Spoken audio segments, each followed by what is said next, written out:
All right, just a few front things and we'll get underway. This is the last lecture in the two-part series, and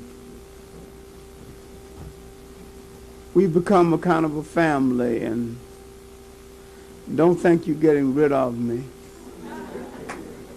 because I'll be coming back occasionally on Thursdays, depending on my teaching schedule, and I'm seriously thinking about just giving up teaching for a while for writing, so that means that I might be a Thursday or a Wednesday, depending on what is needed. I promise you an in-depth lecture on the Zulu people. I haven't forgotten it, and I won't forget it.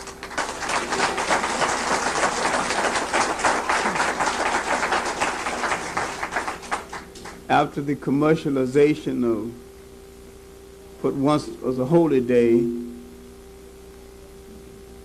I guess we'll start arranging schedules, and there'll be a time. I'll come back for that. This Saturday, by way of giving an account of myself, I'll be going to Senegal for a pre-colloquium for the Festad. I'll be delivering a lecture from an extensive paper that has kind of broke my back this last month, Pan-Africanism, a history of an idea in the African world. Because I'm a stickler for what is new and what is different, and I wouldn't walk across the street just to do the ordinary.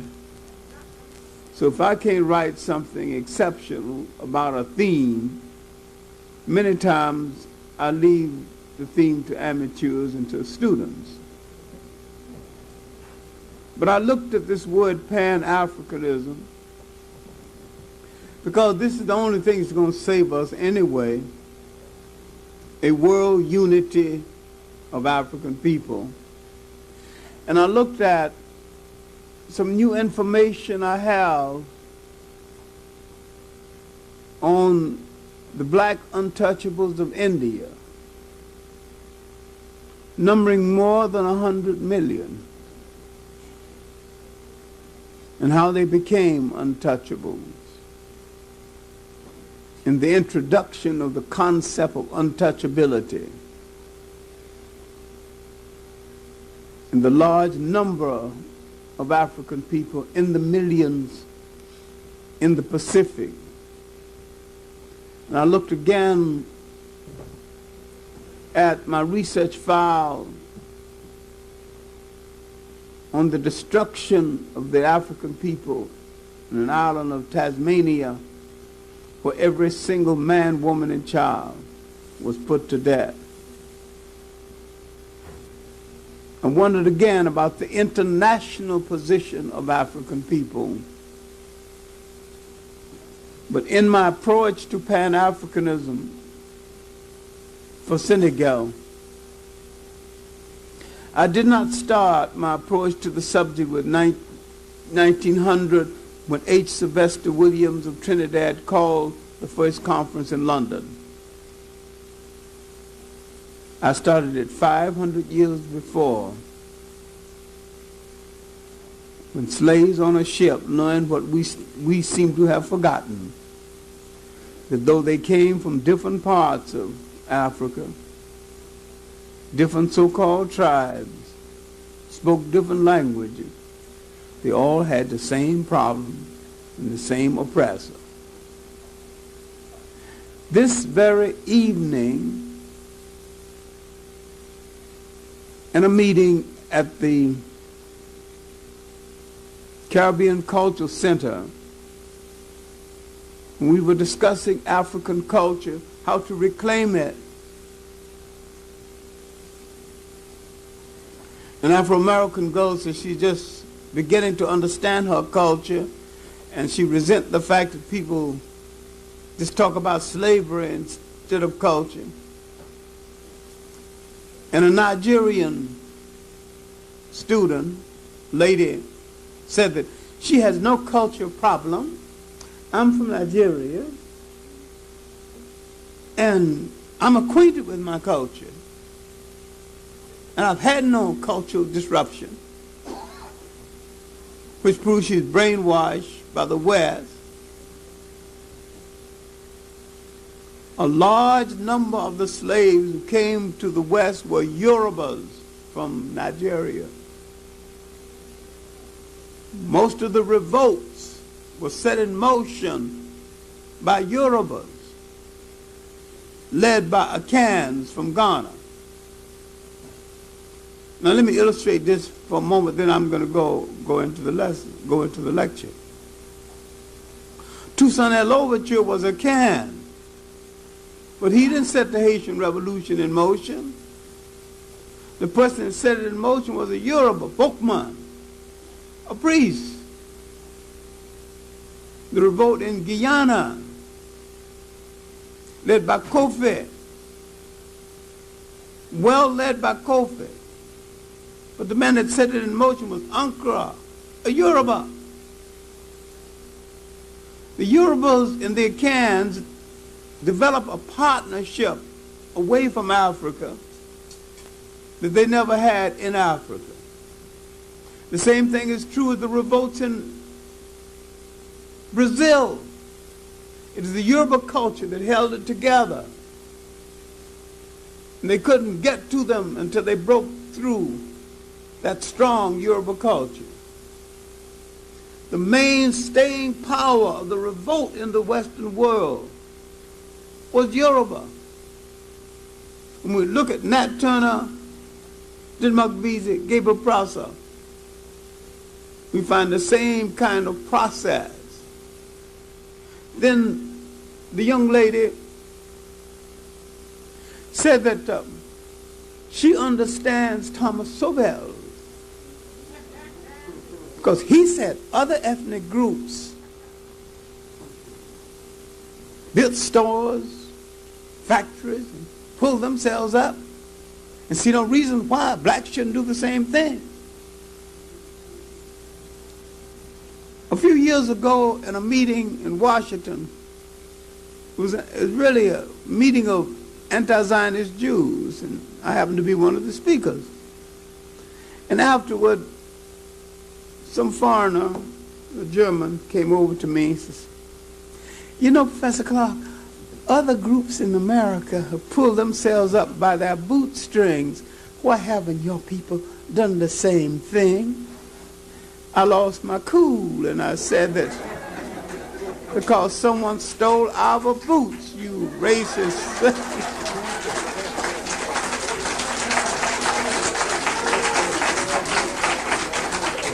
People are expecting the impossible of us. Pulling yourself up by your bootstring, and you got no boots.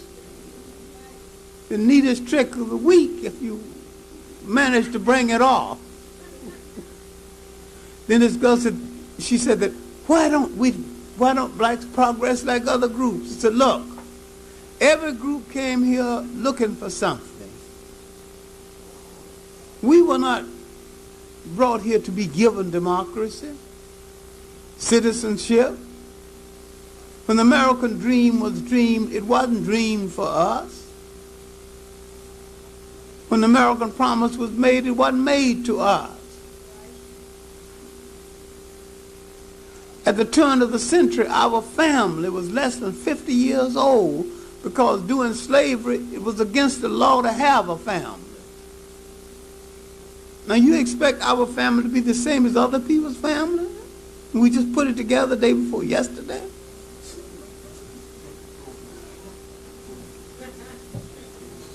Now the same man who's judging you and writing the textbooks about you is the man that broke up your family in the first place and made it a law against the law for someone to teach you to read. That's the same man that calling you dumb.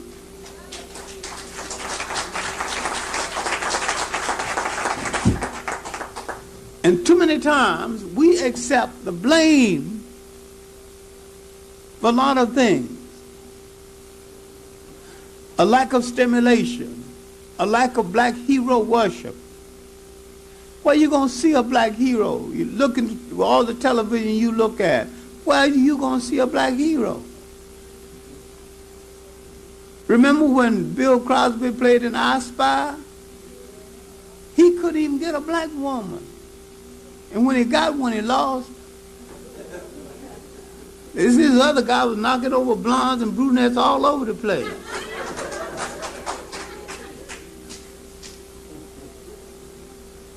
Oh no, then they said a black man's a criminal if he have feelings the other way, but the mass media has given him feelings the other way. Because the mass media in 20 minutes can do more educating than other people can do in 20 hours.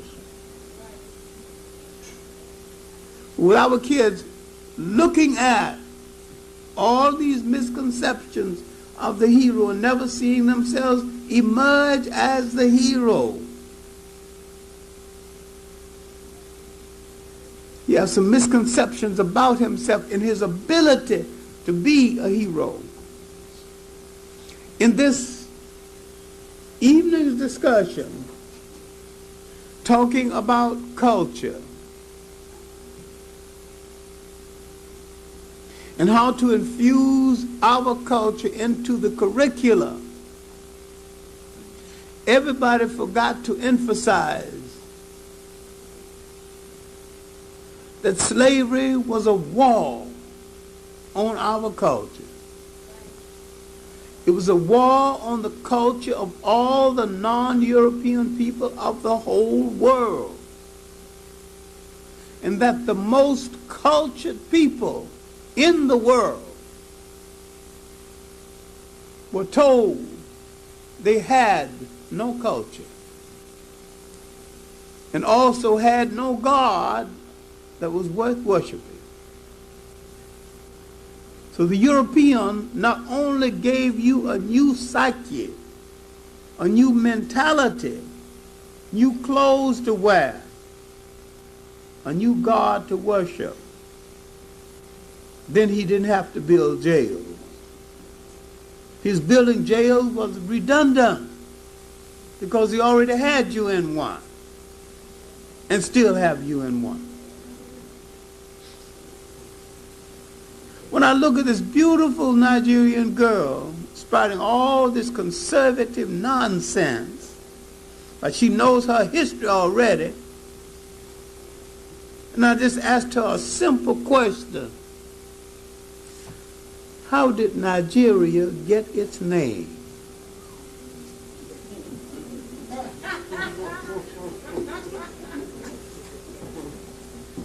It wasn't always named Nigeria.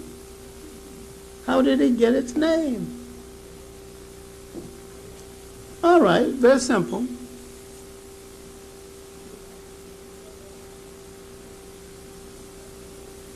Near the end of the 19th century, Lord Lugard was governing all that territory for England. And the chartered companies, these commercial companies, had their own armies governing each territory, all of them rapists, all of them gangsters. Same as the two gangsters in Washington now arguing over territory. You think you got a friend among them. Just like gangsters, you take the east side, I take the west side, don't you bother my territory, I won't bother yours. They ain't talking about socialism, and one's a socialist. They ain't talking about capitalism, and one's a capitalist. They ain't talking about Christianity, and one's a Christian. They ain't talking about democracy, and another one's supposed to believe in that. They're talking about territory, how to control it, and the fact that the white people of the world have dwindled to 1/5 of the world's population. And if they don't watch themselves in bed or out of bed, we will discover they are the minority.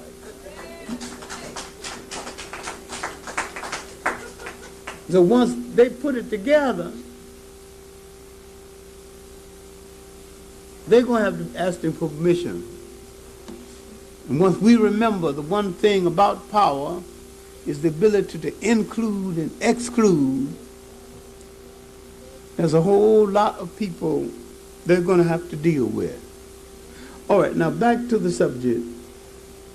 Because we have a lot of miseducated African people around the world. And we've got a lot of African people who can be educated overnight. They're so hungry for it. When they had the difficulty in Fiji, when they discovered that some American blacks were interested in that case and some Africans were interested in that case, they said, we thought we were alone in the world. We didn't know we had so many relatives. They had no problem becoming African people.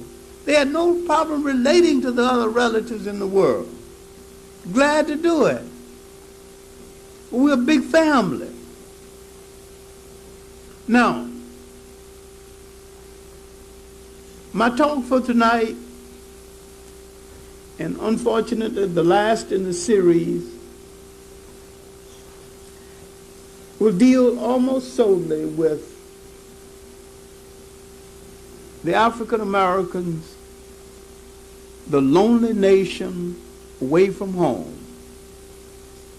Because the African American is the most misunderstood, most abused, most wounded of all the African people who live outside of Africa.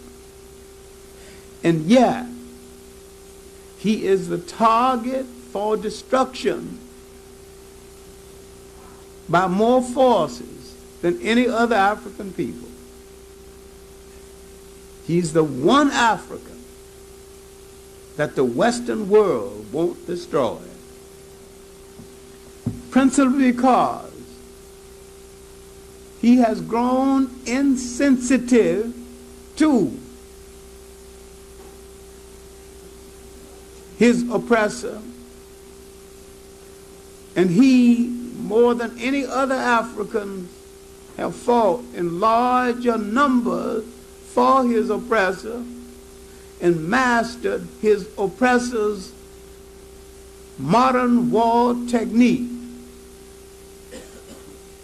He's also the most dangerous African on the face of the earth, because he is the only African on the face of the earth trained in the modern warfare technique called combined operations.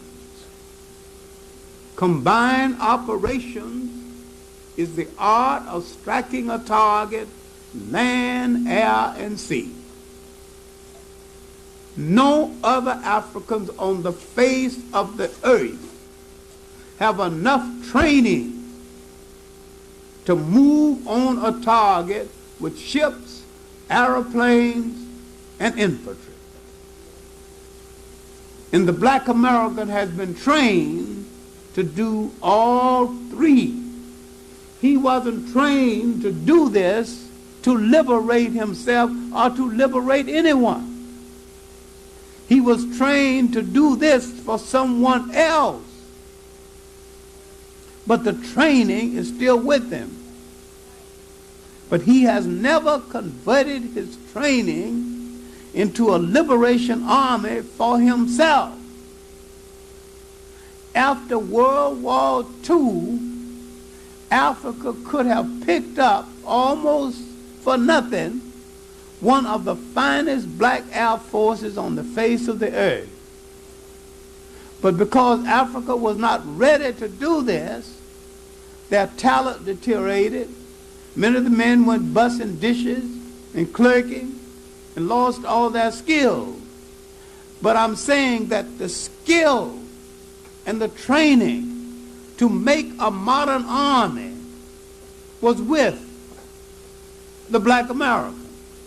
And right now, right this very minute, there's been enough black Americans discharged from the U.S. Army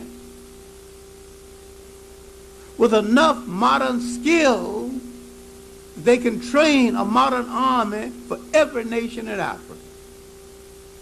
This is what makes him the target for the colonialists, because they realize if contact is ever made with him, and if he becomes aware of his skills and affect the wedding between his skills in Africa, he could change the world around. He could have stopped the Congo situation. He can revitalize any nation in Africa. Because of his training, he can learn faster than almost any other African on the face of the earth. The question is, why then do we have slums? If he can fix houses, why don't he fix them? Why then do we have dope? Why is his institution deteriorating? Why is he debating his integration instead of maintaining his institution? Because his mind has been trained into dependency. I'm saying that one thing about Jim Crow, one thing about that oppression, it was real. And you had something being built for him, by him, to sustain his institutions and sustain himself, and he had no illusion about the fact that he could depend on someone else to do it for him. There was a time you either went to a black college or you didn't go to no college at all. You went to a black church or you didn't go to no church at all, because you were not then and still are not welcome in the white church. And blacks created not only a new church institution, but a new religion and a new approach to God. And preached as though the God that they were addressing their message to was totally different from the God the white folks were talking about and talking to. They may well be true. Jimmy Swagger's God can't possibly be mine.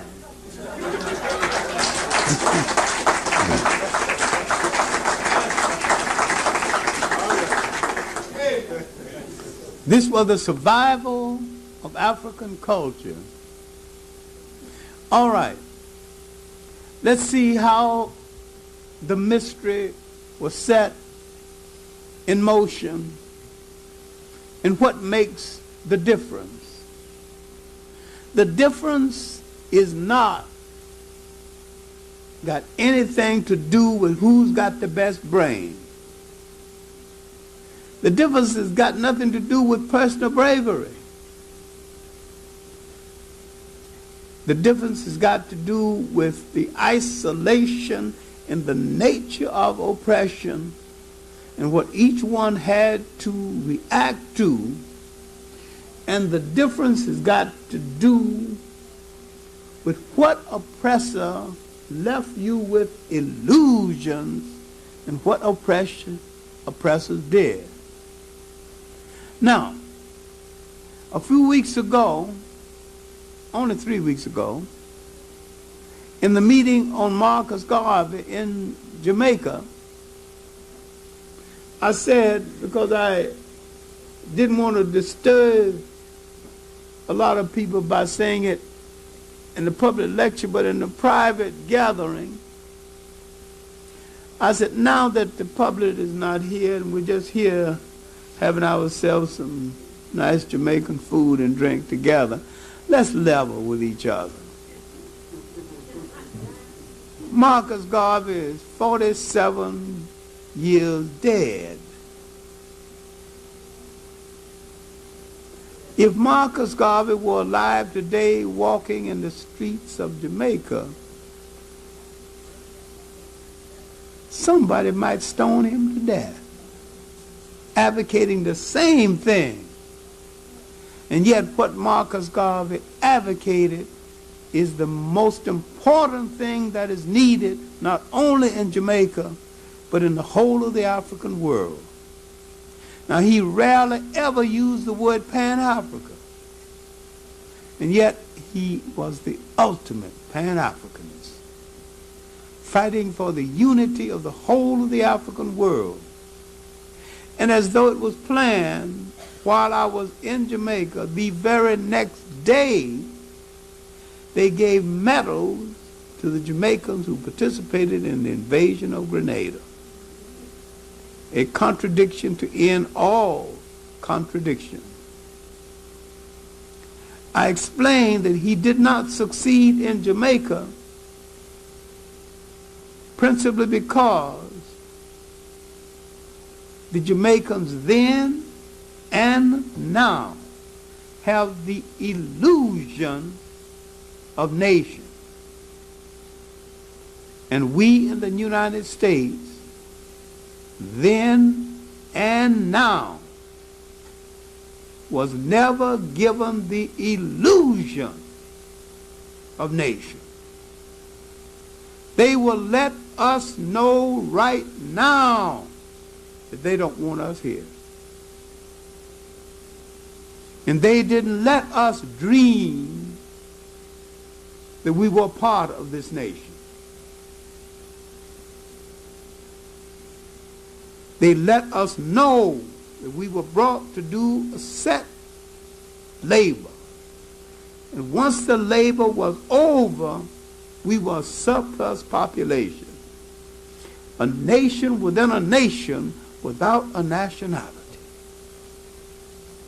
We were not brought to this country to be given a nationality. We were not brought to this country to be given status. When they said liberty and justice for all, we were not a part of the all. No one let us dream or think that we were part of the all. When we look at the atrocities against us day by day, they keep saying again and again, not you. When I say American citizen, I don't mean you.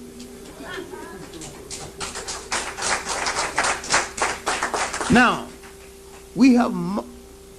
this nation has mortgaged its soul and lived a lie and tells a lie to the world because they dare not face up to the fact that you've got a massive nation inside of the United States living under a condition many times worse than Nazism. The United States can address itself to Russian Jewry, all about human rights.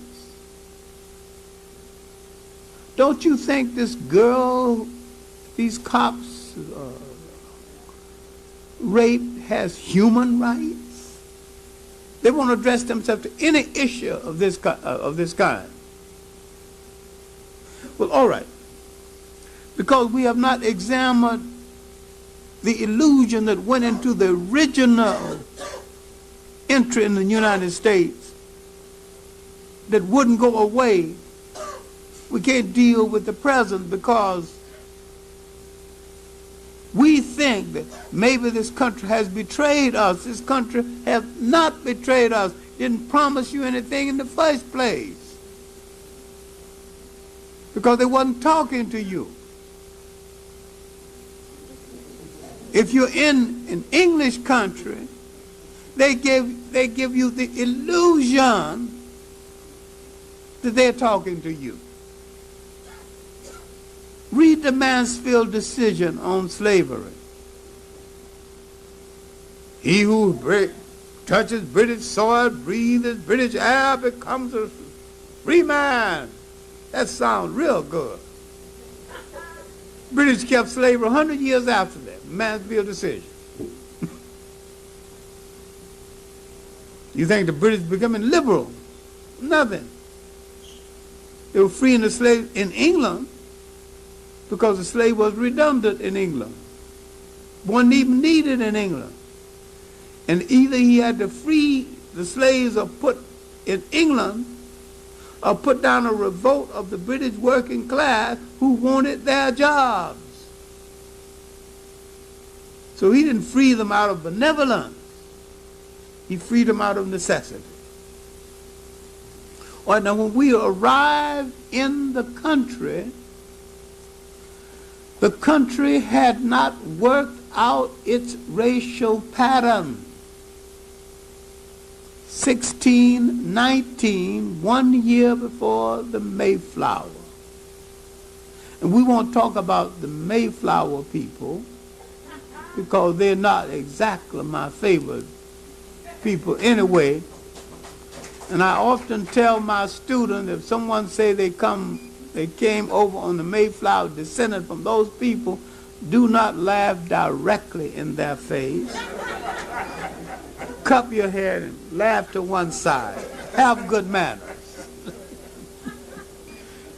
Those were discards, degenerates, thrown out of Harlem, fornicating with the sisters and the mothers in the street. Then they came to America and began to oppress the Indians. Then the governor of the Massachusetts colony wrote back to England, "No, why did you send these people over here?" But when we arrived, they had not worked out the pattern. They hadn't even worked out the color scheme. And there were so many poor whites who were indentured servants, and we became indentured servants, not chattel slaves at first. And so the white indentured servant and the black indentured servant didn't see any difference in their status, so they got along well and married each other, and with no eyebrows raised about it. Poor was poor. And they were all treated terribly in the filthy ships that they brought the British indentured servants over. Was about as filthy as the one that brought the Africans over. So now you had to create a color scheme to put the poor whites against the blacks. While when England had put the poor whites, posed the poor whites against the blacks from the beginning by giving the whites job categories that always made them look above and better than the blacks. And most of these whites were poor Irish. You don't talk about the Irish not as really some of the first of the indentured servants. These poor Irish became the most ruthless slave drivers. Simon Legree and Uncle Tom's Cabin was Irish. We don't examine our literature on the subject because people beat on our head in order to impress someone else there, someone else. To understand what I'm talking about, you have to understand once more the design of the country. White, male, Protestant, middle class and up, those who agreed with the prevailing political status quo and who owned property. Everybody in this country is trying to impress that group. The Jews are trying to impress that group. The Catholics try to impress that group. That is the big rooster in the pecking order. And if you watch chickens in a yard, the big rooster can peck anybody. But instead of pecking him, you peck the next smallest one till you get down to the bitty. But you don't peck the first pecker, which is the rooster. This is what you call the pecking order. You pass the peck down, but you don't pass it up. So the Gentile, white, male Protestant, is the rooster in the barnyard. He has his way. And if you look at a book called 60 American Families, the richest people in this country falls into that category right now.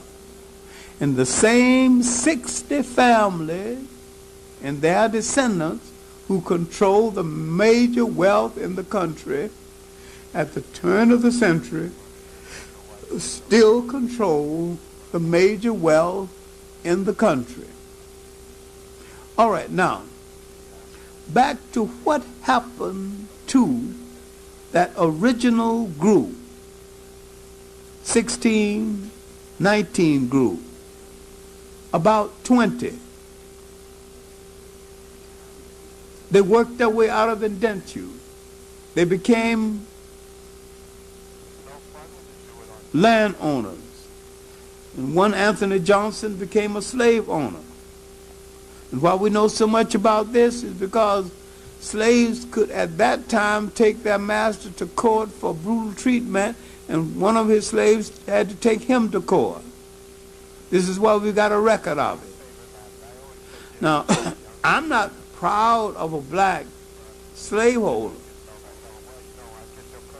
but as a matter of record, there was some black slaveholders.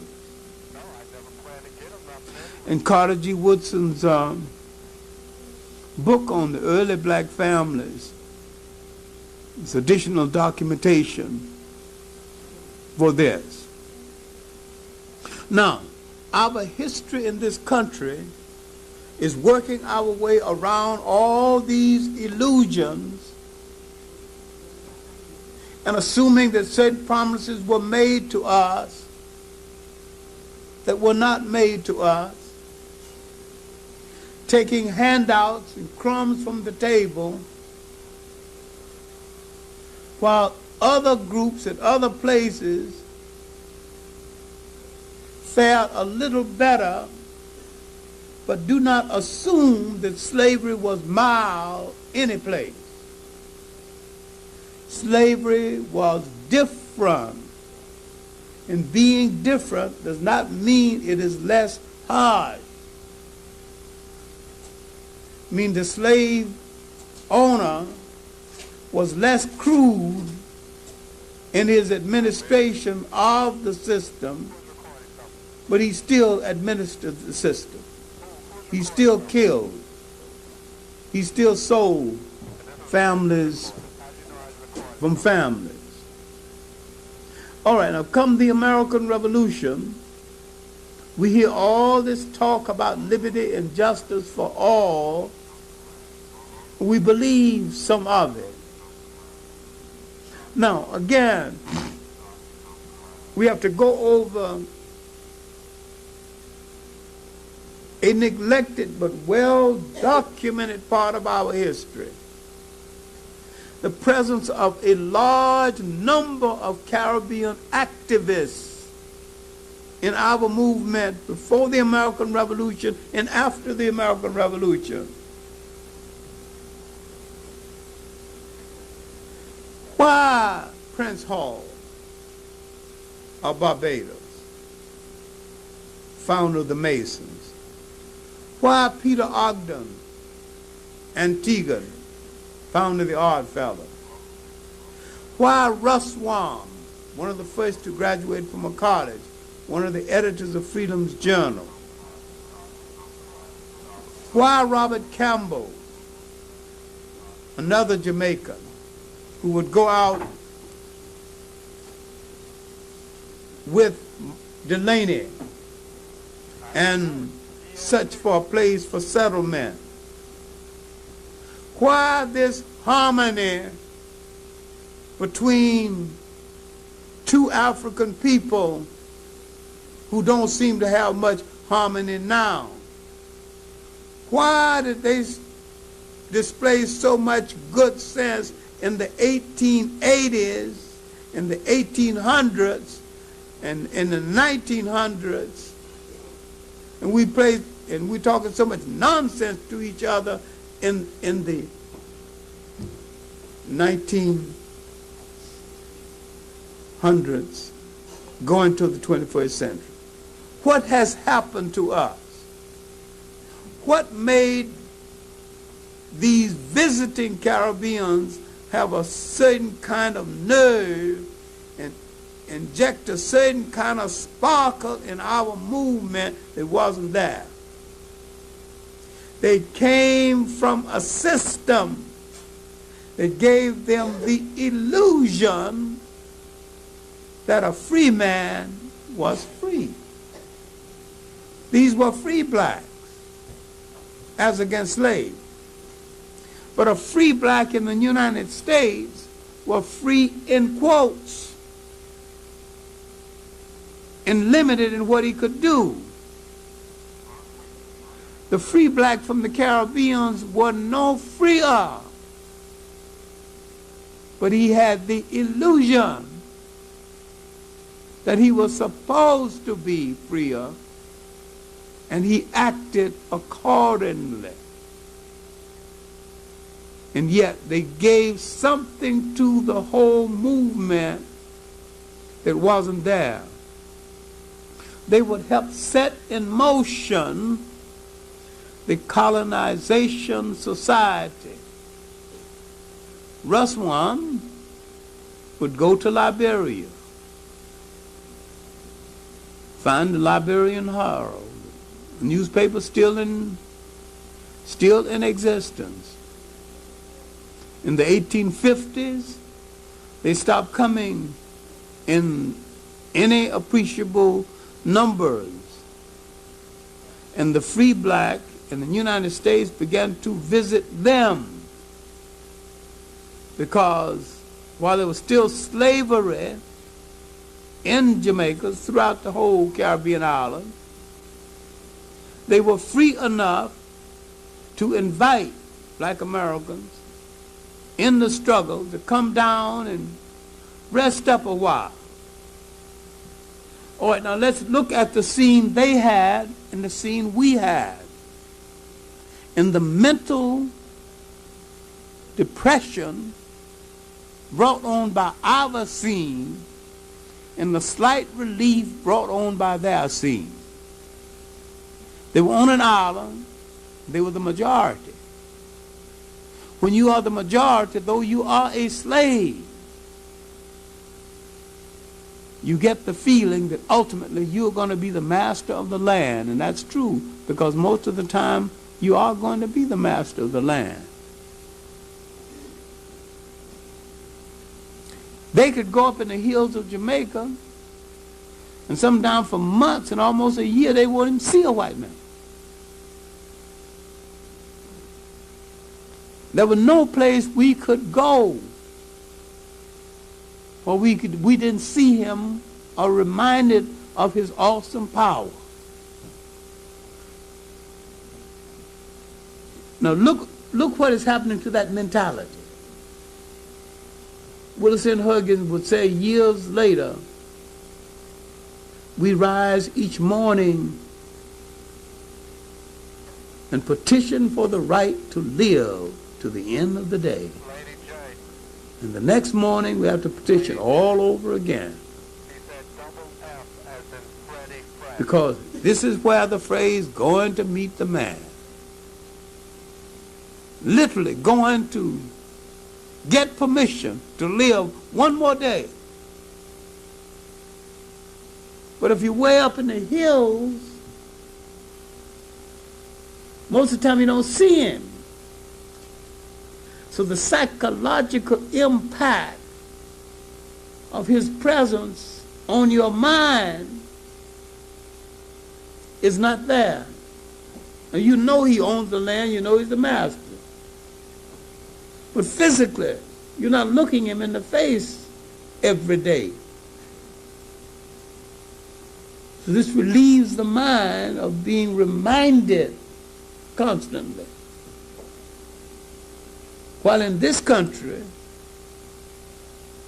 the idea was to drive us stark, raving mad, and he damn near succeeded. You have to understand what happened to these two different people, all African people now, one living under one set of people, more brutal than the other, still white people, but one is more brutal than the other. One has no tact at all. The British understand slavery is a business, and they handled it as a business. The American was a sloppy businessman, and sometimes he would kill his investment unnecessarily. I didn't say the British didn't kill. He killed sometimes to warn others that you better not revolt, or you better not step out of line. But he didn't kill for frivolous reasons. He killed for control reasons. Kill one to control 1,000. That's thinking. Brutal thinking, but thinking. America didn't think that way then, don't think that way now. So we had this to contend with. After the American Revolution, now you can see why in the 1850s we would not only need spokesmen, we would begin to create an intellectual atmosphere in the New England states different. We began to create a church atmosphere that was different. And we had to create it that was different. There were very few independent churches in the Caribbean. They're tied to some European church, Scottish church, British church. There was no need because the missionaries, the Moravians, and other missionaries let you in their churches and administered to you. But this didn't happen to us. So we had no choice but to build the independent institutions because we were working with a different kind of psyche and relationship to the white people we had to deal with. See, more and more we're becoming isolated from the Africans and isolated from the Caribbean people. This is what I mean. The lonely African nation away from home.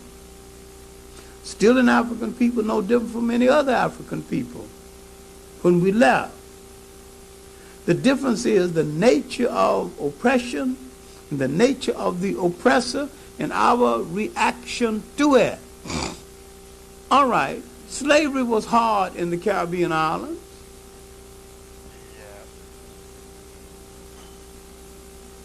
Slavery was hard here. Why didn't the blues appear in the Caribbean islands? Why didn't the spirituals appear? It had nothing to do with the lack of culture. But the blues and the spirituals are part of our self-induced psychiatry. We had to have it. We had to have relief. We developed through our church and through our reading and misreading of the Bible a romance for Jewish people that we still have.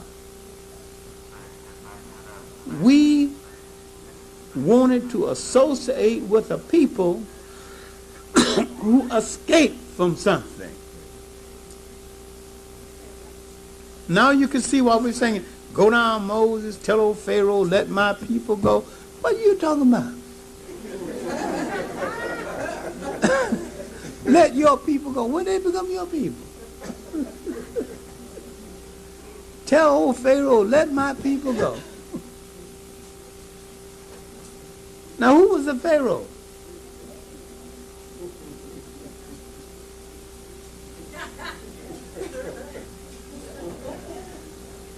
They weren't your people.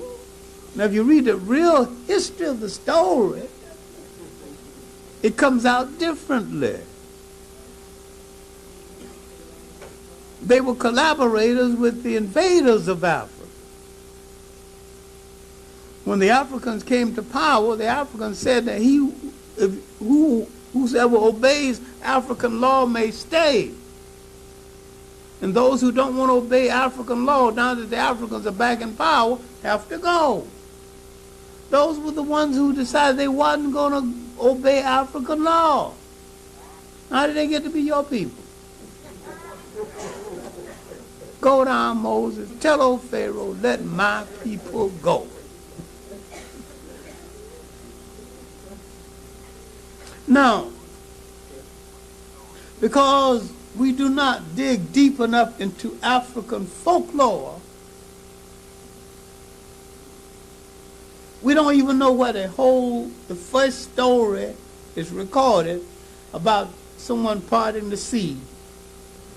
We don't know where the Jews copied the story from. And they copied it and said it really happened. This is allegory. Allegory don't have to be true. Caesar B. DeMille made a fortune out of it. Died with so much money, his great-grandchildren won't finish spending it. Charleston Heston made a lot of money on it. But if you want to know one of the first African stories about parting the sea, a pharaoh was kind of despondent. And so in order to cheer him up, he wanted to go on rowing on the Nile. So all the rowers, the lady rowing the boat, were beautiful ladies. And so the chief lady rowing the boat up ahead was rowing. Then she leaned over and dropped her bracelet in the Nile. She stopped rowing. She got despondent. I ain't gonna row no more. Lost my bracelet. A necklace or something. So the magician, remember, magic had a lot to do with the creation of religions. There's a 2-volume work, Religion and Magic. All right. And so the magician was wrong. She told him. She dropped her necklace or bracelet. He said, all right. So he stepped out, parted the Nile. Then it got dry, reached down, picked up her bracelet, gave it to her. Water came down, and then she rowed the boat on, and everybody was happy. That's the first story. That story was 3,000 years before the Hebrew entry.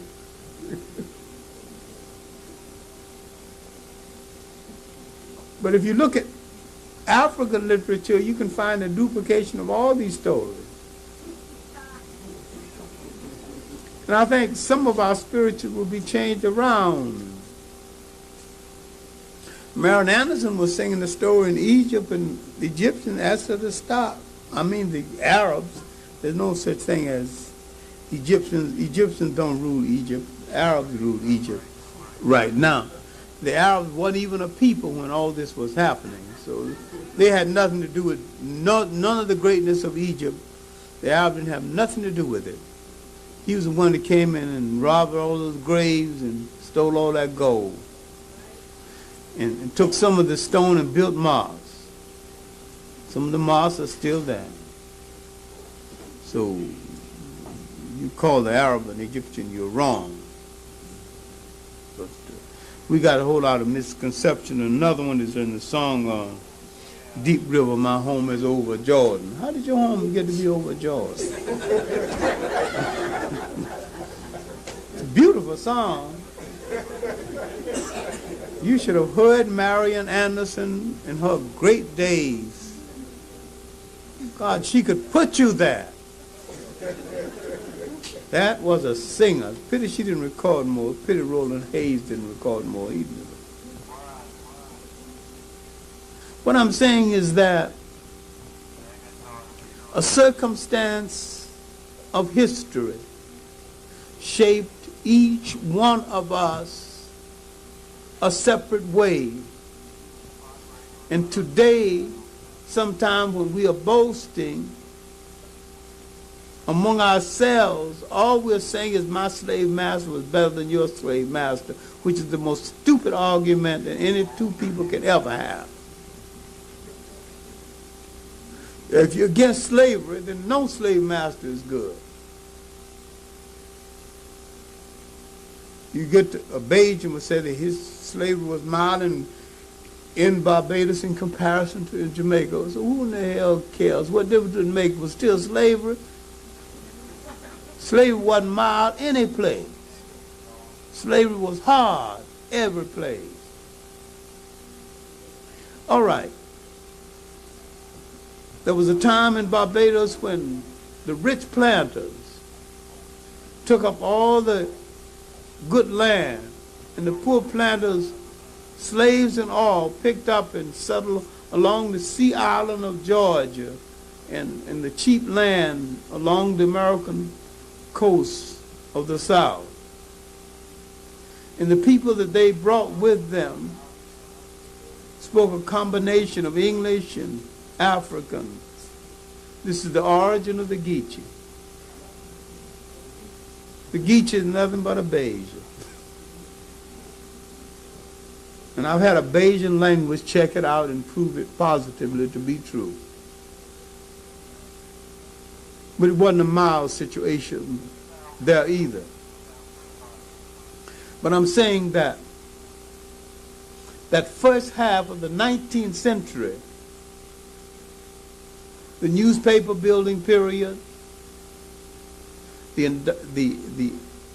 magazine building period, the slave narrative building period, none of this happened in the Caribbean. And if none of this happened in the Caribbean, it had nothing to do with one person's mentality being different from the other. One's illusions and one's condition dictated one thing, and another condition dictated another. Because we were living under the most brutal of all oppressors,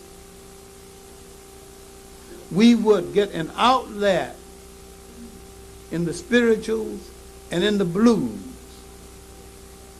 We would sing our way out of it, or try to pray our way out of it, or we would adopt other people's folklore and fasten ourselves to it, any place to soothe ourselves or to even pretend that ultimately we would be free. Now, on the eve of the Civil War, it was the black abolitionists, too often neglected, Douglas and others, that solidified the cause and made the issue of slavery an emotional issue on the eve of that war. Then you look at the Caribbean islands on the eve of emancipation and look at the United States on the eve of the Civil War and emancipation. You're looking at two different stories. You're looking at two different stories because two different people, both Africans, are reacting to oppression in a different way because they've got different oppressors and must act in a different way and have no choice but to do so. African Americans would go into that war and in one battle alone win 16 Congressional Medals of Honor. It had never been done before. Why did they fight so bravely for a nation that had betrayed them and that still betrayed them. They had the illusion that if they show their manhood, maybe someone will reward them with the concept of citizenship. It was a gamble. But the gamble didn't totally pay off, didn't totally lose either. Because after the Civil War, there was 11 years of pseudo-democracy. Blacks came to power briefly in the South, congressmen, 2 senators, mayors, more mayors in the South than they've got right now. Mayors in cities in the South that have no black mayors now. Galveston, Texas, and a whole lot of places. The position of mayor is one thing, but blacks had certain key state positions in the South during this period that they don't have now, like state position, state director of the state treasury, head of the state parties, solicitor generals on a state level. Now, immediately after emancipation, you want to know, where did all these educated blacks come from? Some of these blacks were mulattoes, in fact, most of them were, whose white father had staked them to an education. He even sent some of them to medical schools in Edinburgh, Scotland. They were the leaders mainly because they could read and write, and this explained why most of the leadership that appeared in black America immediately after the Civil War were light complected. This was not a thing like design. Now, if you look at Jamaica, it was a thing of design. In the United States, it was a thing of convenience. I'm not passing judgment on either one. I'm merely stating a fact. Mavis Campbell, who I talked to today, a brilliant Jamaican journalist and researcher, in her book, The Jamaican Colors, a socio-political history, done the best job on color manifestations in early 19th century Jamaica until the beginning of the 20th century. All right, the second half of that century, we faced some problems that we haven't dealt with and finished dealing with to this day. We had been betrayed. There had been an attempt to sell us back into slavery.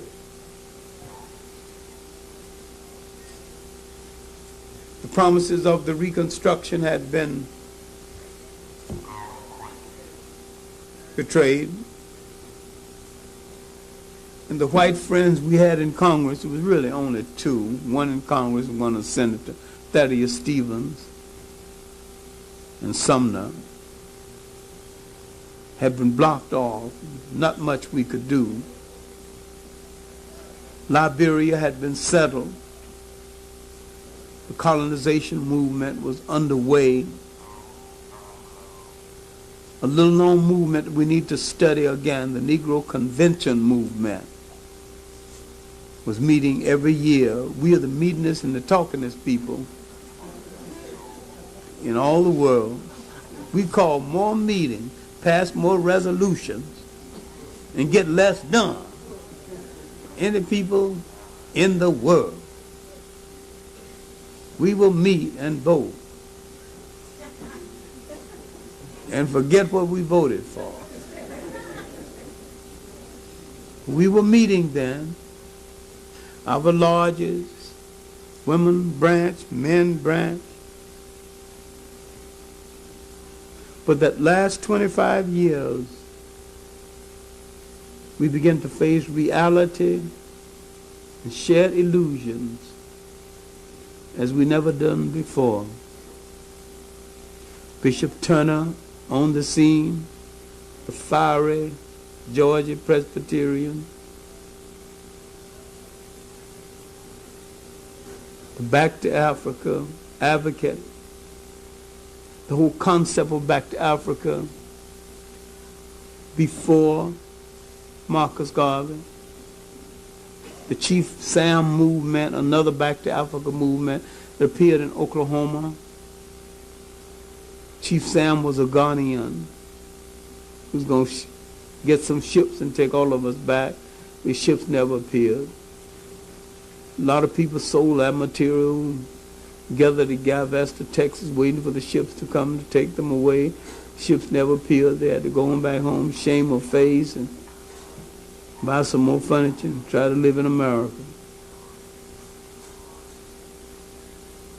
When I say that we are the loneliest nation, we are the lonely African away from home, we are the ones who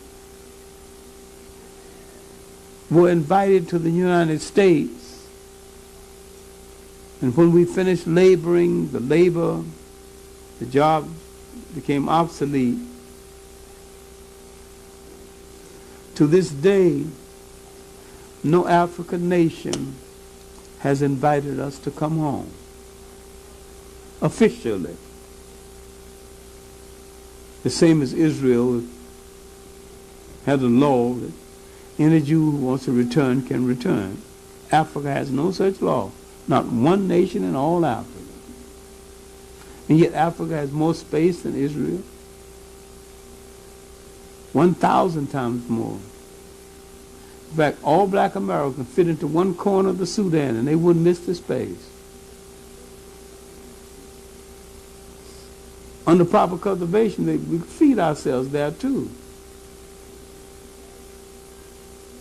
But the African has been brainwashed into not inviting us home. So we came into the 20th century with illusions. We came into the 20th century with hope. We came into the 20th century changing leadership and arguing about old leadership. It was the Booker T. Washington period. It's the beginning of the Du Bois period. It was the period of the radical black journalists, especially T. Thomas Fortune and Monroe Trotter. It was an outspoken period. It was also a period of riots until we entered the period of the First World War. Marcus Garvey would arrive soon after. He would challenge Du Bois as the center of leadership. And he would succeed where Du Bois had failed, principally because Marcus Garvey could reach an audience that Du Bois could not reach.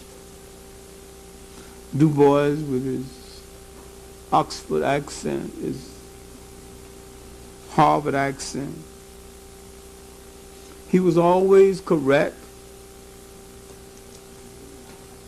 but he did not reach out in such a way to entice the masses of people.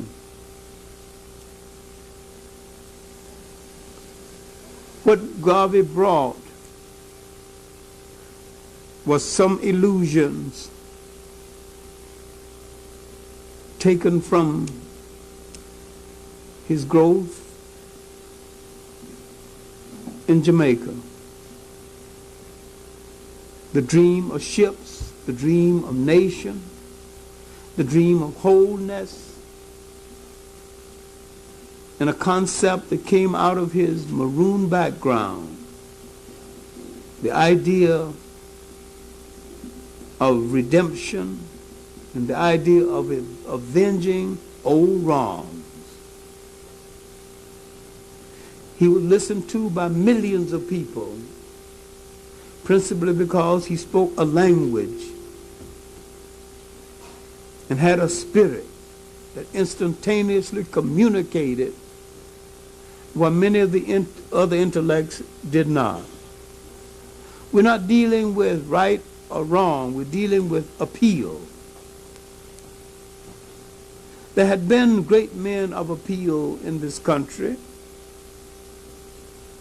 but none the equal of Agave. Bishop Turner's preaching was mostly in Georgia, in the southern area.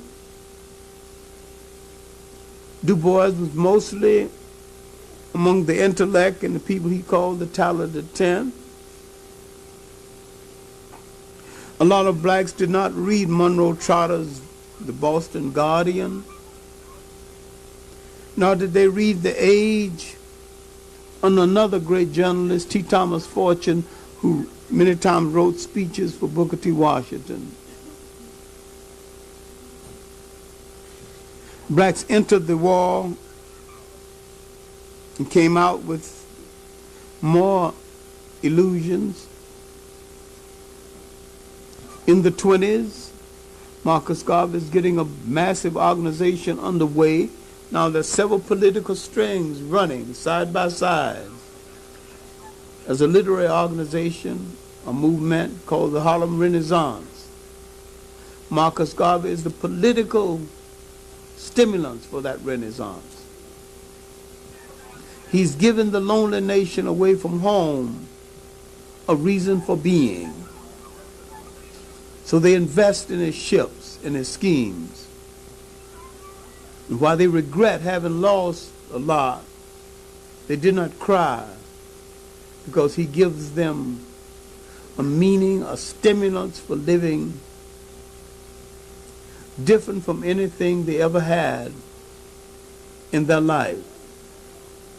It is a lie to say that Marcus Garvey found black America with a wishbone and gave them a backbone.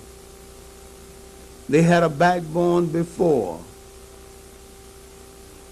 They fought before, and they fought hard.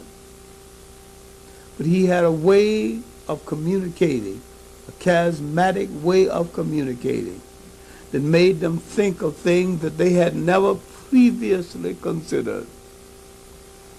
And that was one of his great gifts.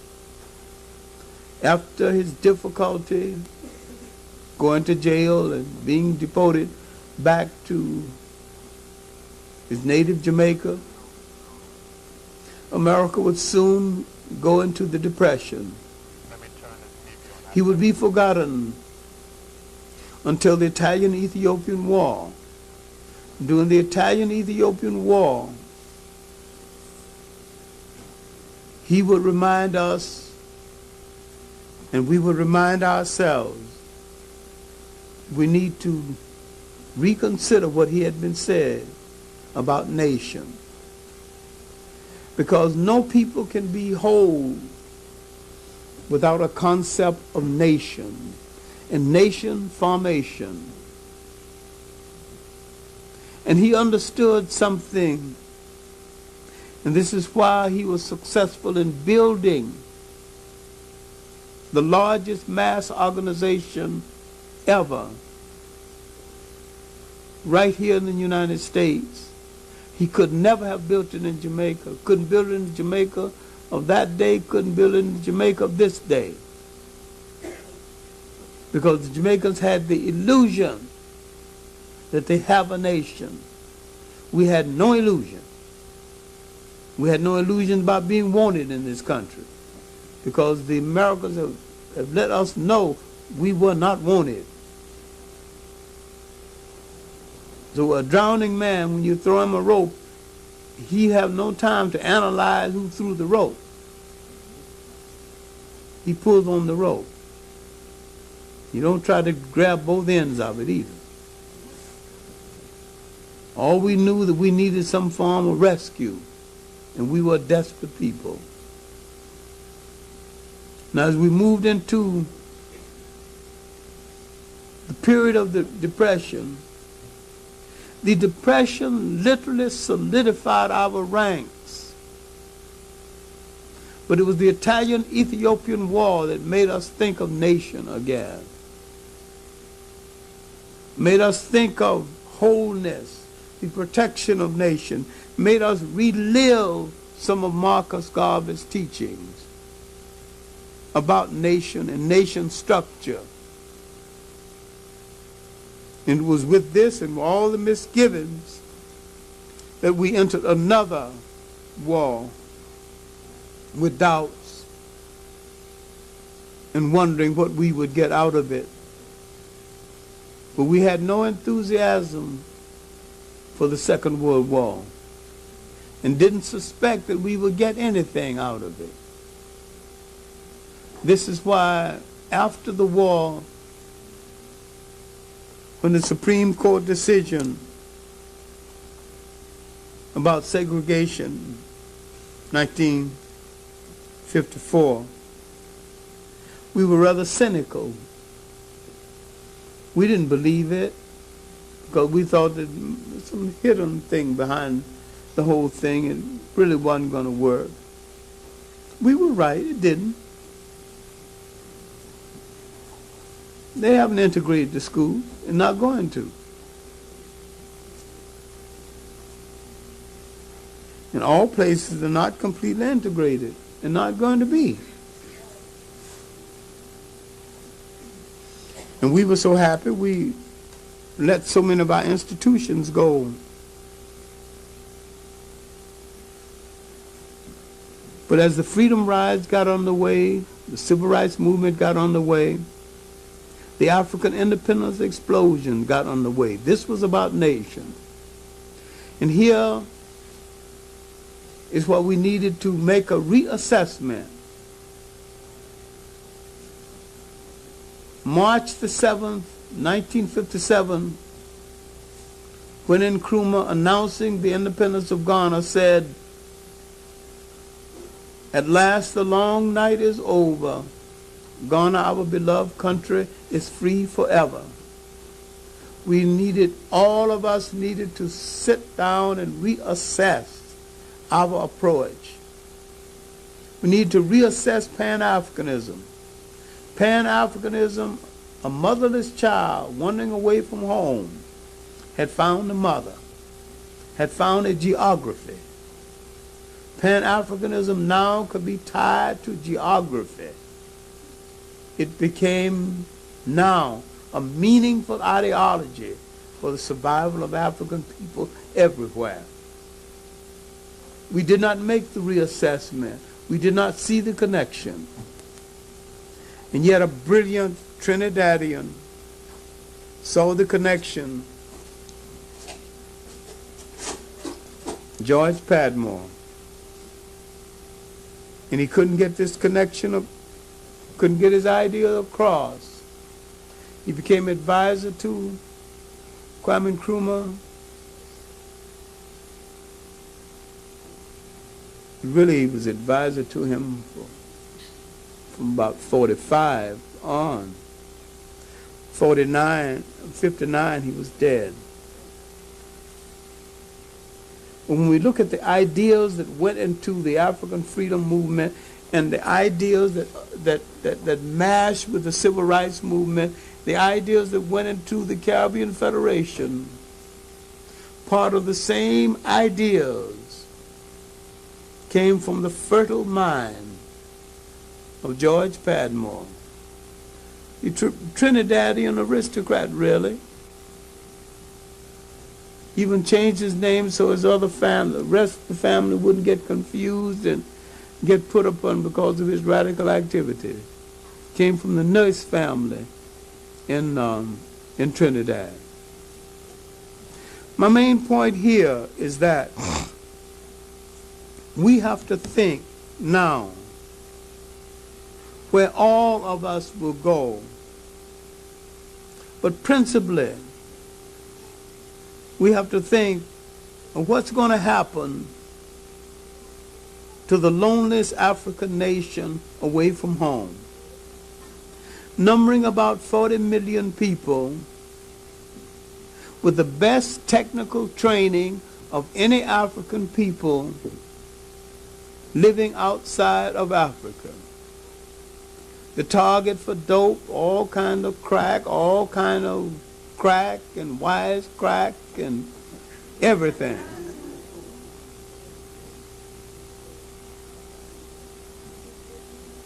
Jimmy Carter wanted to reduce their population.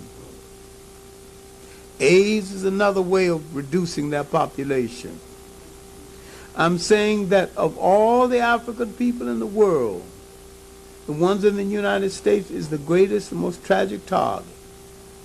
The ones in the United States presents the greatest problem to those who wish to control the mineral wealth of Africa, wish to control African people everywhere. You ain't going to have no problem with any African people who announce in the headlines that they're giving medals to those who invade Grenada and not one word of protest about it. You ain't going to have no problem with that. You ain't got no problem there. You got no problem with people who would boast that England is no longer part of our protection, but America's here with our flat tops and our aeroplanes, so you mess with us, America will do you in. All it's done is change slave masters. You ain't got no problem with people like that.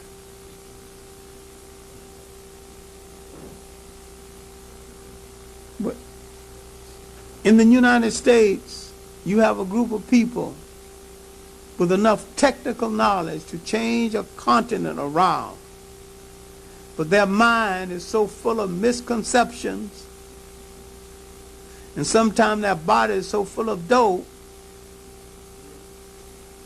they can't do what they need to do. And this is all on a purpose to set them up so that they cannot make that connection with Africa. Once that people straighten themselves out, develop an internal force to police the action in their own communities, clear up for themselves, because nobody else is going to do it for them, even if we have to have an internal police force, whether we admit it or not.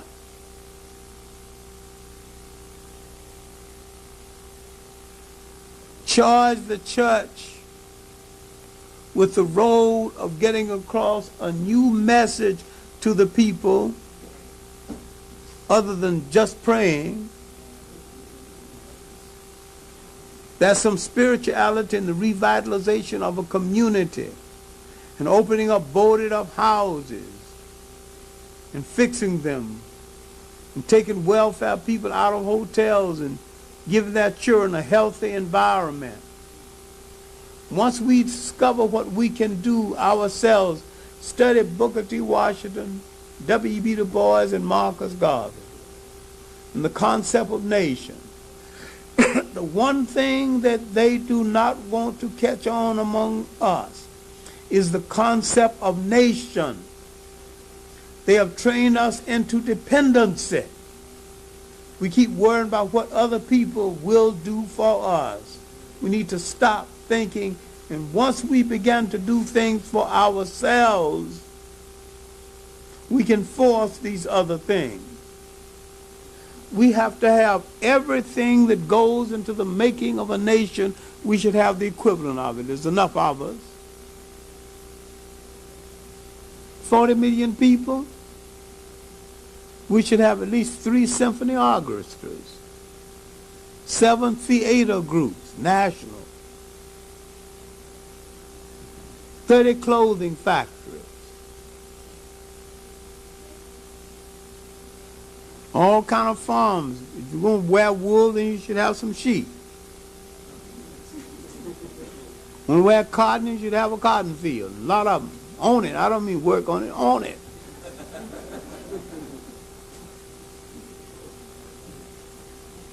And we will have all of these things once we begin to see ourselves as an African people who must protect ourselves as an African people. I call this the essential selfishness of survival. All people on the face of this earth practice this. And we are late in learning it. That's tomorrow's work and today's work too. If we are tomorrow's people, then we must prepare ourselves to sustain ourselves. And we cannot go into another century asking other people to do for us. In one of her last speeches before she died, Mary Clyde Bethune said, "We must change from a people begging and pleading to a people insisting and demanding." If our peoplehood is to emerge and to be part of the humanity of the world, if we are to build nations again and to project ourselves again on the world, there's no one to do it but ourselves for ourselves. We are not only capable of building a new humanity for ourselves, we are capable of building a new humanity for the world. But let's start with ourselves. You can change the world if at first you change yourself. Thank you very much.